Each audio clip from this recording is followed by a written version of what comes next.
Hello students. आज जो है मोल concept previous year JEE main KIITC question number 7 से डिस्कशन स्टार्ट करेंगे। Which one of the following set of ion represents the collection of iso electronic species. तो आपको इन सभी option में बताना है कि ए में जितना स्पेसीज है ये सभी आइसो इलेक्ट्रॉनिक होना चाहिए, बी में भी आइसो इलेक्ट्रॉनिक, मतलब किस ऑप्शन में है जो कि चारों एलिमेंट जो है आइसो इलेक्ट्रॉनिक है। आइसो इलेक्ट्रॉनिक का क्या मतलब होता है? इसका मतलब होता है नंबर ऑफ इलेक्ट्रॉन सेम होना चाहिए, सभी का एटॉमिक नंबर भी दिया हुआ है। पहला K प्लस, पोटेशियम का एटॉमिक नंबर है 19, मतलब पोटेशियम एटम रहता तो इसके पास 19 इलेक्ट्रॉन और 19 प्रोटॉन होता, लेकिन पॉजिटिव चार्ज है, मतलब एक इलेक्ट्रॉन पोटेशियम से रिमूव किया गया तो इसके पास 18 electron. Cl minus atomic number 17, chlorine atom रहता तो 17 इलेक्ट्रॉन रहता, लेकिन नेगेटिव चार्ज है, मतलब ये एक इलेक्ट्रॉन एक्सेप्ट किया तो इसका 17 प्लस 1 18 इलेक्ट्रॉन हो जाएगा। तो Cl माइनस के पास 18 इलेक्ट्रॉन, तो K प्लस और Cl माइनस तो आइसो इलेक्ट्रॉनिक है। Mg2 प्लस एटॉमिक नंबर 12, लेकिन 2 इलेक्ट्रॉन निकाल लिए मैग्नीशियम से, तो 12 था पहले से, 2 इलेक्ट्रॉन निकाल लिए तो 10 इलेक्ट्रॉन। तो Mg2 प्लस जो है ये K प्लस और Cl माइनस के साथ आइसो इलेक्ट्रॉनिक नहीं है, मतलब ये चारों आइसो इलेक्ट्रॉनिक नहीं होगा, आगे चेक करने का जरूरत ही नहीं है। Na प्लस सोडियम 11 इलेक्ट्रॉन और पॉजिटिव चार्ज, मतलब एक इलेक्ट्रॉन निकाल लिए तो 10 इलेक्ट्रॉन है Na प्लस के पास।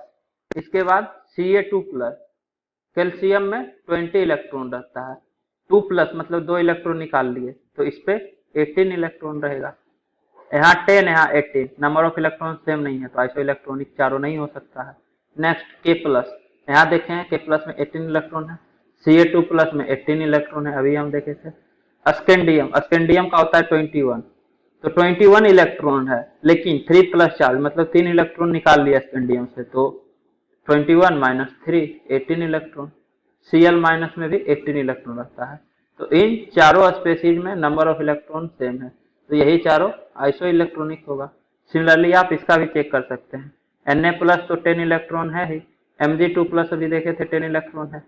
Al3 प्लस एल्युमिनियम का 13 रहता है, 3 इलेक्ट्रॉन इससे निकल गया तो 10 इलेक्ट्रॉन। Cl माइनस का आता है 18 इलेक्ट्रॉन, तो ये तीनों तो आइसो इलेक्ट्रॉनिक होगा, लेकिन Cl माइनस में नंबर ऑफ इलेक्ट्रॉन ज्यादा है तो ये चारों आइसो इलेक्ट्रॉनिक नहीं हो पाएगा, इसलिए आपका आंसर C करेक्ट है। इसके बाद question number 8, 6.02 into 10 to the power 20 molecules of urea are present in 100 ml of its solution. The concentration of urea solution is, तो 100 ml में इतना मोलिक्यूल है यूरिया का, तो कंसंट्रेशन क्या होगा? एवोगेड्रो कांस्टेंट Na का वैल्यू दिया हुआ है 6.02 into 10 to the power 23, कहने का मतलब 1 मोल में 6.02 into 10 to the power 23 particle रहेगा।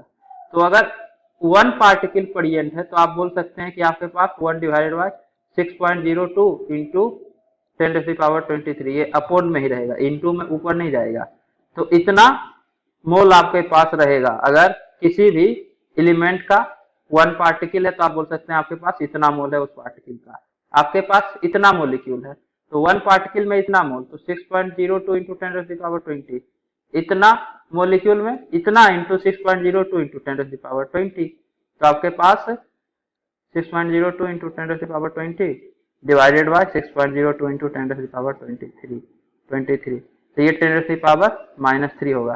तो आप बोल सकते हैं कि 100 ml में 10 to the power -3 mole urea का प्रेजेंट है, तो मोलरिटी क्या होगा? मोलरिटी हो जाएगा number of mole of solute divided by volume of solution in litre, तो ये जो है 10 to the power -2 या फिर 0.01 m, तो कंसंट्रेशन ऑफ यूरिया सॉल्यूशन होगा 0.01, 10 to the power -2 ही तो होगा 0.0, हाँ ऑप्शन बी है। तो मोलरिटी हो गया सॉल्यूशन का 0.01 m। इसके बाद next, to neutralize completely 20 ml of 0.1 m aqueous solution of phosphorus acid H3PO3, the value of 0.1 m aqueous QS solution required is, तो यहाँ पे जो एसिड है H3PO3 दिया हुआ, phosphorous acid, phosphorous acid, phosphoric acid देने का मतलब यही होता है कि आपको पता होना चाहिए कि इसमें कितना एसिडिक हाइड्रोजन है। एक्चुअली में इसका स्ट्रक्चर होता है P double bond O H O H O H. तो ये दो एसिडिक हाइड्रोजन रहता है H3PO3 में। मतलब जब बेस के साथ रिएक्शन होगा तो ये अपना दो ही H प्लस रिलीज करेगा और KOH का OH माइनस, H प्लस और OH माइनस मिला के H2O बनाएगा, और एसिड प्लस बेस से salt plus water, H plus OH minus से वाटर बनेगा H2O, और ये दोनों मिलके साल्ट बना लेगा। तो ये जो रिएक्शन होगा H3PO3 प्लस KOH, इससे आपको बनेगा K2HPO2 प्लस ट्वाइस H2O। ऐसा नहीं करना है कि K3HPO3 प्लस 3H2O, यहाँ दो ही KOH होगा क्योंकि ये दो H प्लस रिलीज कर रहा है तो दो OH माइनस चाहिए, तो दो KOH मिलके OH माइनस दो रिलीज कर देगा और आपका ये साल्ट प्लस वाटर बन जाएगा। ये वाला साल्ट नहीं बनाना है K3PO3, मतलब ये अपना तीनों H प्लस रिलीज नहीं करेगा क्योंकि ये तीन एसिडिक हाइड्रोजन नहीं है। इसके लिए आपको इसका स्ट्रक्चर पता होना जरूरी है। ये हम एक और क्वेश्चन आया था जेईई एडवांस में प्रीवियस ईयर, उसमें ही बोले थे कि इसका स्ट्रक्चर आपको पता होना चाहिए। अगर अभी पता नहीं है तो ये तो हम केमिकल बॉन्डिंग के टाइम बताएंगे ही। तो ये स्ट्रक्चर होता है, इसलिए ये वाला रिएक्शन नहीं कीजिए। H3PO3 प्लस 3KOH से K3PO3 प्लस 3H2O, इसके अकॉर्डिंग आंसर अलग आ जाएगा। ये भी ऑप्शन में दिया हुआ है। इसका मंशा ही क्वेश्चन देने का यही है कि आप ये वाला रिएक्शन अगर लगा देंगे तो आंसर गलत हो जाएगा। दोनों से हम कैलकुलेट करके दिखाएंगे आपको। तो देखिए 20 ml ऑफ 0.1 m H3PO3 है, तो number of mole of H3PO3 कितना है आपके पास? नंबर ऑफ मोल हो जाएगा 0.1 इंटू 20 डिवाइडेड बाई 1000, या फिर 0.1 इंटू 20 मिलीमोल बोल सकते हैं। इतना मोल है तो 1000 से मल्टीप्लाई कीजिएगा तो उतना मिलीमोल हो जाएगा। तो आपके पास 2 मिलीमोल है H3PO3 का, 2 मिलीमोल। देखिए एक के कोरस्पोंडिंग 2 मोल KOH का चाहिए, तो आपके पास 2 मिलीमोल अगर है तो 4 मिलीमोल KOH चाहिए, तो मिलीमोल KOH का 4 चाहिए। और ये कहां से आएगा? 0.1 m, मतलब आपके पास जो ये 0.1 m एक्वस केयर सॉल्यूशन है, इसका कितना वॉल्यूम लेंगे ताकि 4 मिलीमोल KOH प्रोड्यूस हो जाए। तो मान लीजिए कि इसका VML में 4 मिलीमोल KOH हो जाएगा। तो अगर इसका VML लेते हैं तो नंबर ऑफ मिलीमोल क्या हो जाएगा? नंबर ऑफ मिलीमोल हो जाएगा मोलरिटी इंटू वॉल्यूम इन ml। मोलरिटी को अगर डायरेक्ट आप वॉल्यूम इन ml से मल्टीप्लाई करते हैं तो नंबर ऑफ मिलीमोल निकलता है।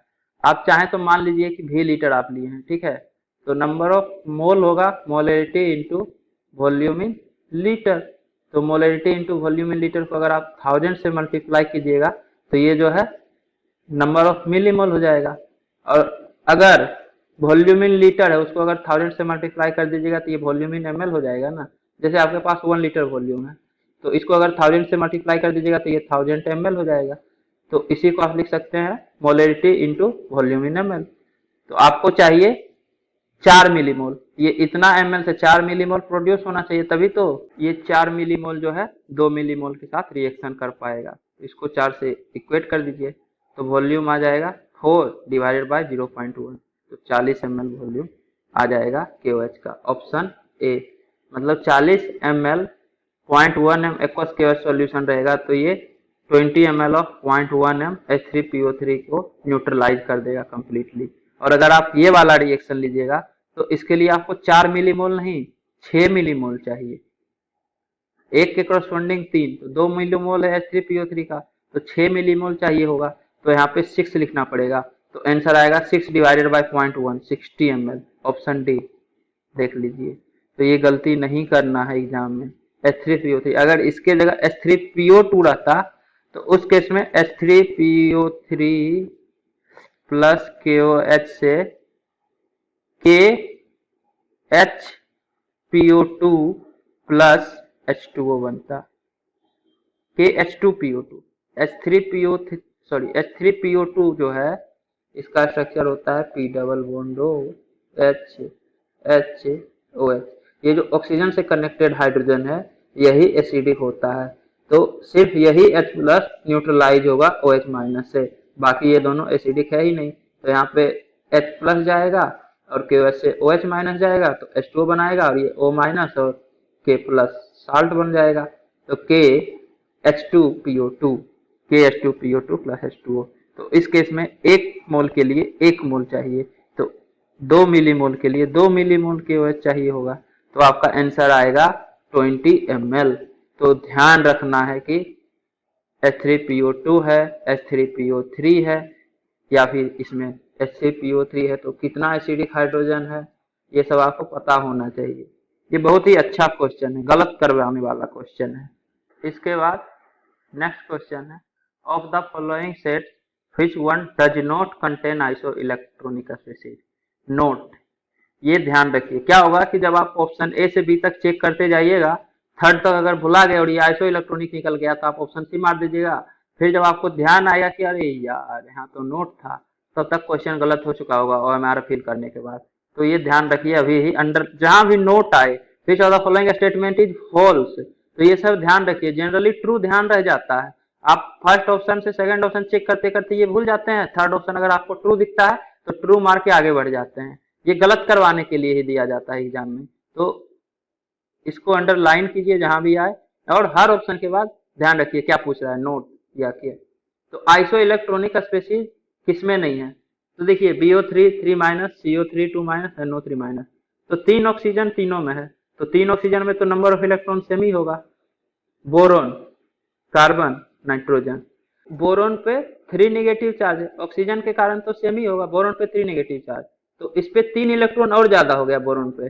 CO3 2 माइनस, इस पे 1 इलेक्ट्रॉन ज्यादा था और 2 नेगेटिव चार्ज, तो टोटल 3 ही इलेक्ट्रॉन ज्यादा है, यहाँ की बोरोन एटम पे भी 3 इलेक्ट्रॉन ज्यादा हो गया।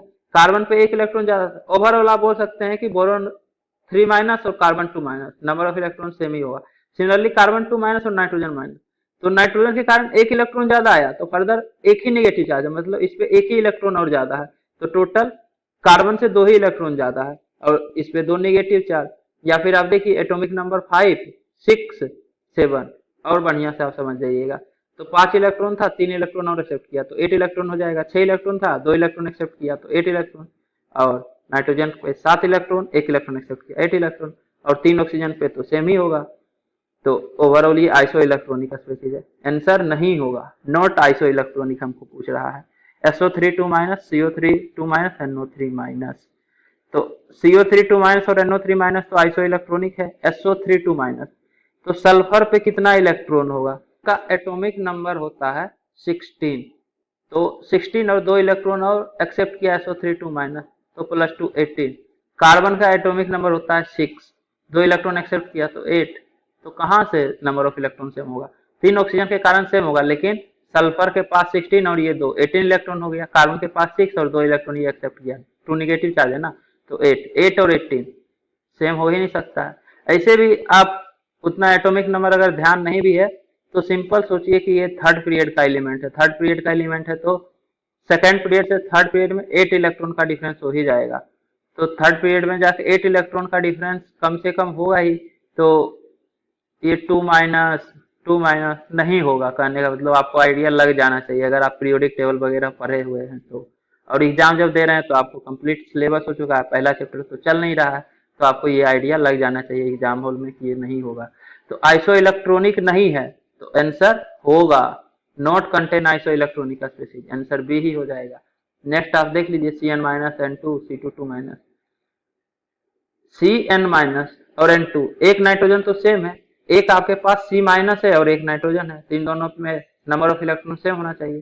कार्बन पे 6 इलेक्ट्रॉन, नाइट्रोजन पे 7 इलेक्ट्रॉन, लेकिन एक नेगेटिव चार्ज है तो 6 + 1 7 इलेक्ट्रॉन हो जाएगा। यहाँ भी नाइट्रोजन पे 7 इलेक्ट्रॉन, तो इसके पास भी टोटल 14 इलेक्ट्रॉन है, इसके पास भी 14 इलेक्ट्रॉन है।